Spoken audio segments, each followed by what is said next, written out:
Assalamualaikum warahmatullahi wabarakatuh. Saya Lupus Adinata, perwakilan dari kelompok 2 yang beranggotakan Dewi Widiawati, Diah Dwi Damayanti, Linda Sari, Ririn Siti Hajar, Rizky Aditya Pratama. Di sini kami akan membahas tentang marketing mix. Marketing mix atau bauran pemasaran merupakan alat pemasaran yang baik yang berada dalam suatu perusahaan, di mana perusahaan mampu mengendalikan agar dapat mempengaruhi respon pasar pada sasaran. Assalamualaikum warahmatullahi wabarakatuh. Saya Ririn Siti Hajar. Saya di sini akan menjelaskan tentang faktor-faktor. Sebelum kita membahas semua elemen bauran pemasaran dan untuk menghindari kebingungan juga, antaranya ada 4P dan 7P. Apa aja sih bedanya? 4P itu biasanya disebut juga sebagai strategi marketing mix, dan marketing mix 7P itu adalah materi yang dikembangkan oleh para ahli. Di 4P apa aja sih isinya? Ada produk, prints, place, sama promotion. Dan di 7P itu sama aja, tapi ditambahkan adanya people, proses, sama physical dependent. Pengertiannya sama aja, cuman karena di marketing mix itu ditambahkan dengan people, proses, dan physical dependent. Marketing mix 7P. Yang pertama, produk. Barang yang dibuat atau diproduksi untuk memenuhi kebutuhan sekelompok orang tertentu. Produk ini tidak berwujud dan berwujud, karena bisa dalam bentuk jasa atau barang. Kita harus bisa memastikan memiliki produk yang tepat dan sesuai dengan pasar kita. Jadi, selama fase pengembangan produk, pemasar harus melakukan penelitian ekstensif mengenai siklus hidup produk yang mereka ciptakan. Yang kedua, price atau harga. Harga merupakan komponen yang sangat penting dalam definisi bauran pemasaran. Menyesuaikan harga produk memiliki dampak besar pada keseluruhan strategi pemasaran serta sangat mempengaruhi penjualan dan permintaan produk. Jika sebuah perusahaan baru mengenal pasar dan produknya belum dikenal luas, tidak mungkin target pasar akan bersedia membayar harga tinggi. Meskipun konsumen mungkin bersedia di masa depan untuk menyerahkan sejumlah besar uang, pasti akan sulit membuat mereka melakukannya pada awal produk dipasarkan. Ketiga, place atau tempat. Penempatan atau distribusi merupakan hal yang sangat penting juga dalam bauran pemasaran ini, karena suatu perusahaan harus bisa memposisikan dan mendistribusikan suatu barang atau jasanya di tempat yang mudah diakses oleh pembeli potensial. Yang keempat, ada promosi atau promotion. Promosi ini adalah merupakan suatu komponen yang sangat berpengaruh dan sangat penting dalam pemasaran ini, karena bisa meningkatkan brand recognition dan penjualan. Promosi yang sering dilakukan dan banyak dilakukan oleh perusahaan-perusahaan yaitu adalah pengiklanan. Banyak bentuk promosi yang dapat dilakukan oleh perusahaan juga, tapi kebanyakan perusahaan menggunakan pengiklanan sebagai bentuk promosinya. Yang kelima, people atau orang. Orang yang dimaksud di sini adalah orang yang berhubungan langsung terhadap bisnis atau terhadap konsumen. Dan penting juga di sini untuk perusahaan dapat bisa melatih dan mempekerjakan orang yang tepat untuk memberikan layanan terbaik terhadap konsumen. Yang keenam yaitu proses. Sistem dan proses organisasi mempengaruhi pelaksanaan pelayanan.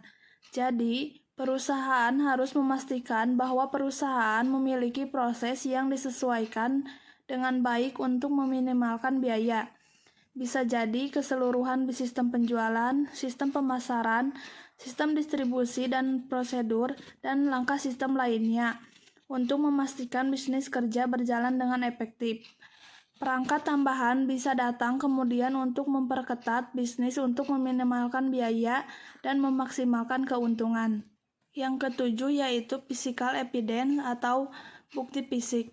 Bauran pemasaran bukti fisik di industri jasa harus ada bukti fisik bahwa layanan tersebut disampaikan. Selain itu, bukti fisik juga berkaitan dengan bagaimana bisnis dan produk itu dirasakan di pasar. Ini adalah bukti fisik kehadiran dan pendirian bisnis. Konsep ini adalah branding. Misalnya, ketika kita memikirkan makanan cepat saji, kita memikirkan McDonald atau KFC. Saat memikirkan olahraga, nama Nike dan Adidas muncul dalam pikiran kita. Kita segera tahu persis apa kehadiran mereka di pasar, karena umumnya pemimpin pasar dan telah menemukan bukti fisik serta bukti psikologis dalam pemasaran mereka.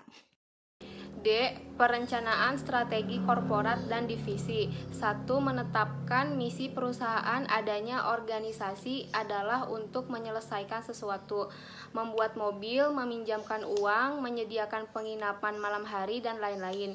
Misi atau tujuan spesifiknya biasanya jelas ketika bisnis dimulai. Sepanjang perjalanan waktu, misi bisa berubah untuk mendapatkan keuntungan dari peluang baru atau menanggapi kondisi pasar baru. A. Industri. Kisaran industri tempat sebuah perusahaan akan beroperasi. Beberapa perusahaan akan beroperasi dalam hanya satu industri. Ada yang hanya dalam satu perangkat industri terkait, ada yang hanya dalam barang-barang industri, barang konsumen atau jasa, dan ada yang dalam industri. B. Produk dan aplikasi. Kisaran produk dan aplikasi yang akan disuplai oleh perusahaan. C. Kompetensi. Kisaran teknologi dan kompetensi inti lain yang akan dikuasai dan diangkat oleh perusahaan. D. Segmen pasar. Tipe pasar atau pelanggan yang akan dilayani perusahaan. E. Vertikal. Jumlah tingkat saluran mulai dari bahan mentah sampai produk dari distribusi akhir di mana sebuah perusahaan akan berpartisipasi. F. Geografis.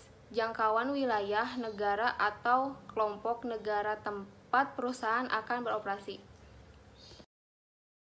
Saya akan menjelaskan poin selanjutnya, yaitu menentukan unit-unit bisnis strategis atau SBU, Strategic Business Unit.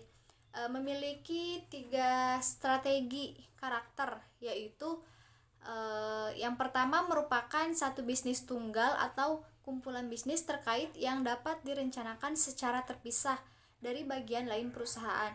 Yang kedua yaitu memiliki perangkat pesaingnya sendiri. Dan yang terakhir yaitu memiliki seorang manajer yang bertanggung jawab atas perencanaan strategik dan kinerja laba, dan yang mengontrol paling banyak faktor yang mempengaruhi laba. Tujuan mengidentifikasi unit bisnis strategik perusahaan adalah mengembangkan strategi terpisah dan menetapkan pendanaan yang memadai. Dan yang terakhir yaitu poin yang ketiga, menentukan sumber daya bagi setiap UBS. Ada 3 konsep yang mendasari suatu strategi pemasaran, yaitu yang pertama segmentasi pasar. Segmentasi pasar merupakan dasar untuk mengetahui bahwa setiap pasar itu terdiri atas beberapa segmen yang berbeda-beda. Dalam setiap segmen terdapat pembeli-pembeli yang mempunyai kebutuhan yang berbeda-beda, pola pembelian yang berbeda-beda, tanggapan yang berbeda-beda terhadap berbagai macam penawaran. Dan yang kedua yaitu penentuan posisi pasar atau market positioning. Konsep yang kedua sebagai dasar dari strategi pemasaran adalah penentuan posisi pasar. Di sini perusahaan berusaha memiliki pola konsentrasi pasar khusus yang dapat memberikan kesempatan maksimum untuk mencapai tujuan sebagai pelopor. Perusahaan baru dapat beroperasi setelah memperoleh posisi tertentu di pasar. Oleh karena itu, perusahaan harus menentukan sasaran pasarannya. Dan yang ketiga yaitu strategi memasuki pasar atau market entry strategi. Konsep ketiga yang mendasari strategi pemasaran adalah menentukan bagaimana memasuki segmen pasar yang dituju. Strategi marketing mix menurut Coulter dan Armstrong Marketing mix adalah sekumpulan variabel-variabel marketing yang digunakan oleh perusahaan untuk mengejar target penjualan yang diinginkan. Jadi dari pendapat Coulter dan Armstrong dapat kita simpulkan bahwa marketing mix merupakan strategi pemasaran yang dilaksanakan secara terpadu atau strategi pemasaran yang dilakukan secara bersamaan. Strategi tersebut digunakan dengan menerapkan elemen strategi yang ada dalam marketing mix itu sendiri. Itulah penjelasan dari kelompok kami, kelompok 2, tentang marketing mix. Kurang lebihnya mohon maaf. Billahi taufik wal hidayah. Wassalamualaikum warahmatullahi wabarakatuh.